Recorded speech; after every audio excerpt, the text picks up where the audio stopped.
Good morning. Today, a new government approach to England's uplands. This is a good news story. Rather than schemes being national and imposed, what we're saying is that we're having bottom-up design. More on that later. Let's start, though, with our topic for the week. Cheese. It is surely one of the best foods, and the UK produces more than 700 varieties, from the old favourites like cheddar and red Leicester to newer cheeses like Baron Bigod. Well, this week we will celebrate them all, from the very big brands you find in the supermarkets to the small artisan producers. We'll look at exports and at the challenges. First, Anna Hill spoke to Susie Stannard, dairy analyst at the industry body AHDB.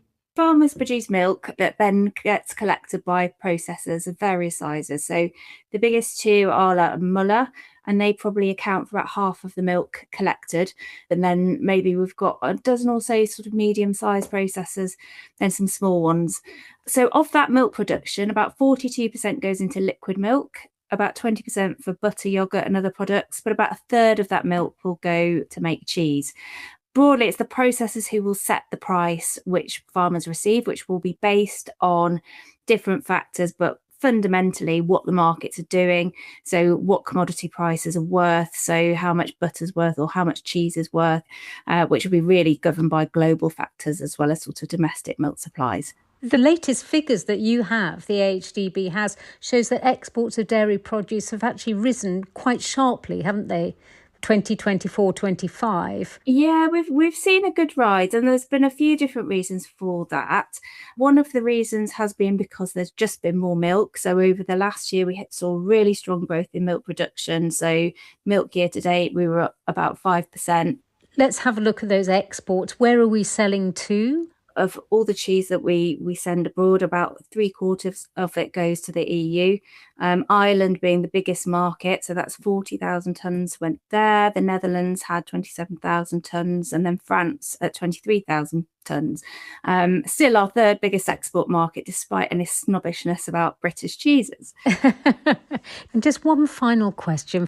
If there's global oversupply of milk, consumers will be asking, why is the price of cheese going up in the shops? We did some analysis looking at that actually in terms of price transmission, and what it found is that if you look at the commodity values and if you look at the prices in the shops, the two have a lag, quite a long lag of about 7 months.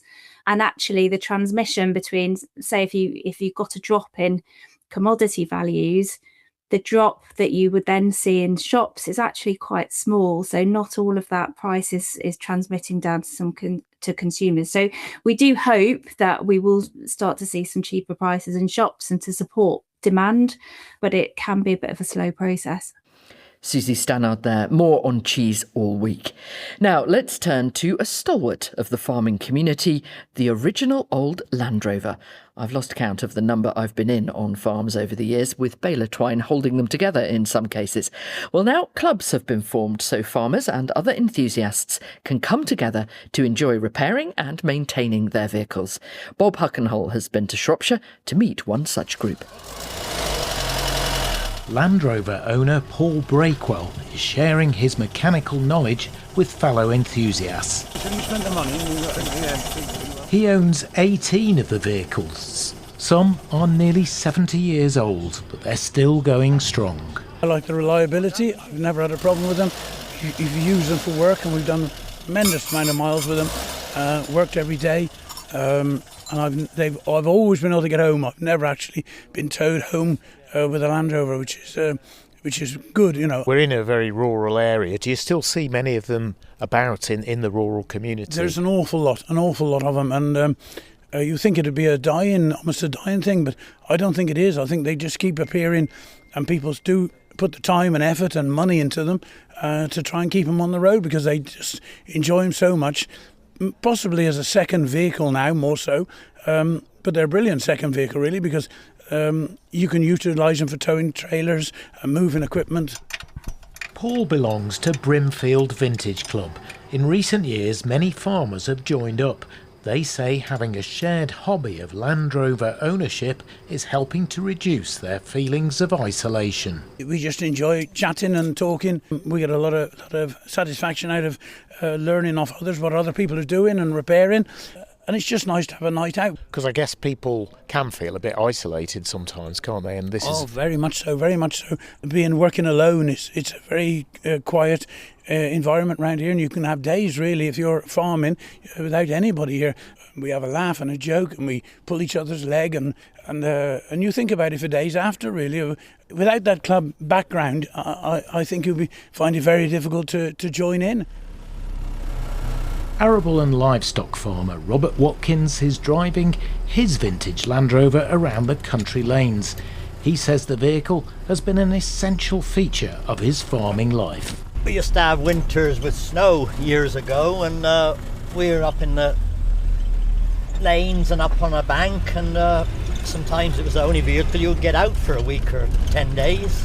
Why is it important in your view to keep these old vehicles going?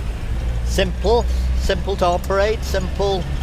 Perhaps not the thing as you'd want to drive 200 miles in, but for around farms or local trips, and it's very simple transport, and a lot of people can work on them without complicated tools. It's character, and it's history as well, isn't it? And it's not just the older generation finding kindred spirits through the vintage club. Dan Richards, who's 30, is one of the younger members. Dan, what is it about Land Rovers that fascinates you? I've always grown up with them, really. My granddad had them, my dad's had them, and it was only a rite of passage really to have them myself. Started off with, my granddad's 109 1972 Land Rover that I first drove when I was about 6 years old round our paddock, and that got me hooked on them, really. Dan Richards there. A new approach to working with England's upland communities has been announced by the government. It says the ways conflicting pressures are currently managed aren't working. For instance, in places like the Lake District and Dartmoor, where the needs of nature, tourism and farming can clash. Following a report commissioned from the social entrepreneur Dr. Hilary Cottam, the Environment Secretary Emma Reynolds told me a new long-term partnership with upland communities will begin, starting with Dartmoor and then Cumbria.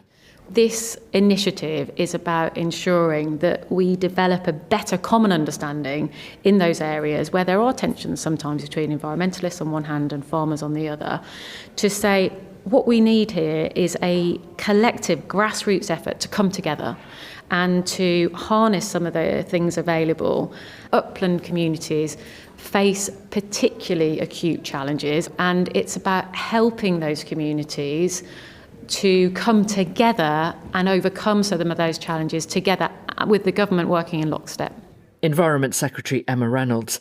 Well, this was all revealed last week at the Oxford Farming Conference, where I also spoke to Professor Julia Agliamby from the University of Cumbria, who's Executive Director at the Foundation for Common Land.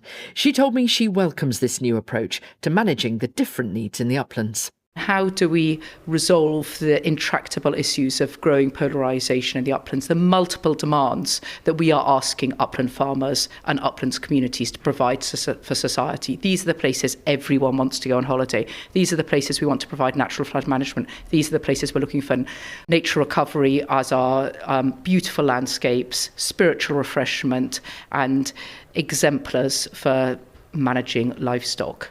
And these are also the places where upland farmers are trying to make a living. And what we know is that upland farmers are not making a living wage. The profit from an upland farm is zero from your agricultural activity. And if we add in income from agri-environment schemes and from diversification, people still aren't making a living wage. So how does this project, looking at how you manage change in these areas, help? What Hilary has done has spent a lot of time talking to a huge range of communities within these areas. So within Cumbria, she's spoken to everybody from teachers, librarians, village shopkeepers, through to upland farmers and many conservationists. And she's brought these people together and said, let's put people at the heart of change. So what we're looking for is we want to deliver societal outcomes, but we need to do that through the people who are living there. If they thrive, if those communities, those farming businesses are thriving, then we will be delivering the change we'd like to see. What does that mean then on a farm? Because often the conversations around change in the uplands come down to you have to have fewer sheep on your farm so that there is more space for nature on the fell. And that's a very simplistic response. And what we're finding is that isn't working because we've been reducing sheep numbers over the last 20 years, and we haven't yet got that nirvana of favourable condition of these sites. It's really important that we have nature recovery, but what we need to do is think about, rather than having top-down imposed solutions, is how can we encourage and enable and empower farmers to work with conservationists, to work with their local communities, to work with people such as community foundations, making much broader the conversations so that we empower people in order to say, how could you deliver for nature? How can you deliver for natural flood management? How can you make sure that you're delivering high quality livestock and make that work? So it's about locally designed solutions, and it's all about relationships. What's at the heart of what Hilary is suggesting, and which is brilliant that DEFRA have taken on board. I mean, this is a good news story for the uplands. So rather than schemes being national and imposed upon upland areas, what we're saying is that we're having bottom-up design. So what we're doing is looking at ring fencing the money that will be available for the uplands. This is going to be designed and agreed by people locally. And Hilary is starting this work in January. So it's very exciting that this is going forwards. What difference do you hope it'll make? I hope that we will have farms that thrive, we will have communities that thrive, we will have nature that thrive, and we will have landscapes that thrive. We would like more people to come into the upland, more people to get physical and spiritual refreshment. This is good for the nation as a whole, and it will be good for the nation as a whole if the communities in these areas thrive. Julia Agliambi. And that's it from us. I'm Charlotte Smith. The producer is Beatrice Fenton. Farming Today is a BBC Audio Bristol production. Now, over to the BBC Weather Centre for the Farming Today 5-day forecast.